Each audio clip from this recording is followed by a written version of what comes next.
Hello दोस्तों, कैसे हैं आप। उम्मीद करता हूँ आप सब सही होंगे।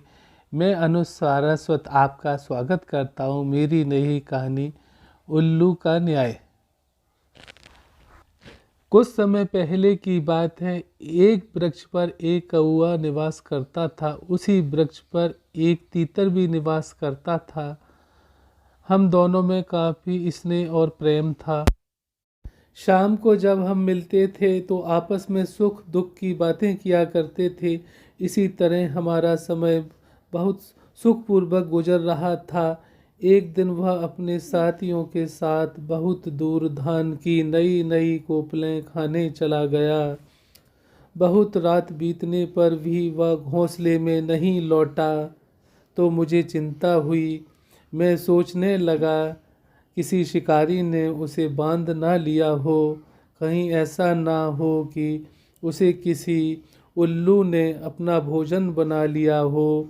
बहुत रात बीतने पर उस वृक्ष के खाली पड़े खोल में एक खरगोश घुस आया। उसका नाम फीगो था। मैं अपने मित्र के वियोग में इतना दुखी था कि मैंने उस खरगोश को रोका तक नहीं। कुछ दिन बाद तीतर अचानक लौट आया।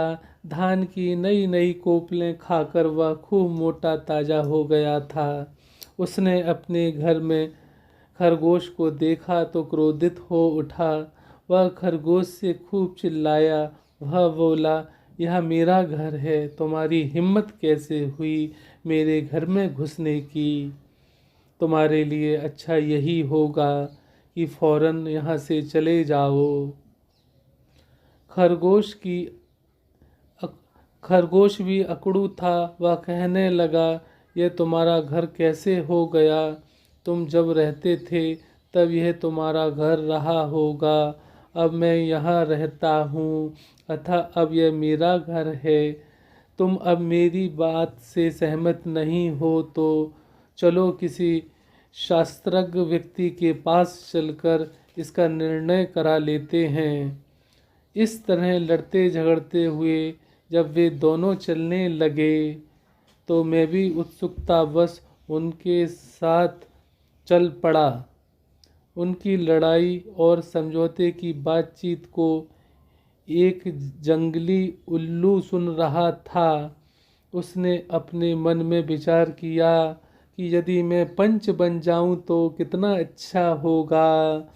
दोनों को मारकर खाने का अच्छा मौका मिल जाएगा। यही सोचकर हाथ में माला लेकर और सूर्य की ओर मुख करके वह एक नदी किनारे आसन बिछाकर बैठ गया और धर्म का उपदेश करने लगा। दोनों उसके निकट पहुँचे। खरगोश ने उसके मुख से धर्मोपदेश सुनने के बाद बोला, तीतर, यह देखो कोई उल्लू बैठा है। इसी को पंच बनाकर अपना न्याय करा लें। तीतर उस उल्लू को देखकर डर गया। वह दूर से ही बोला, मुनिवर, तुम हमारे झगड़े का समाधान कर दो और जिसका पक्ष तुम्हें धर्म विरुद्ध दिखाई दे उसे तुम बेशक खा लेना। यह बात सुनकर उल्लू ने अपने नेत्र खोले और बोला, कृपा करके ऐसी बातें मत करो। मैंने अब हिंसा का मार्ग छोड़ दिया है, इसलिए अब मैं किसी धर्म विरुद्ध व्यक्ति की भी हिंसा नहीं करता हूँ। हाँ, तुम्हारी समस्या का समाधान करना मुझे स्वीकार है, लेकिन मैं वृद्ध हूँ, दूर से तुम्हारी बातें नहीं सुन सकता हूँ। इसलिए मेरे पास आओ और अपनी अपनी बातें रखो।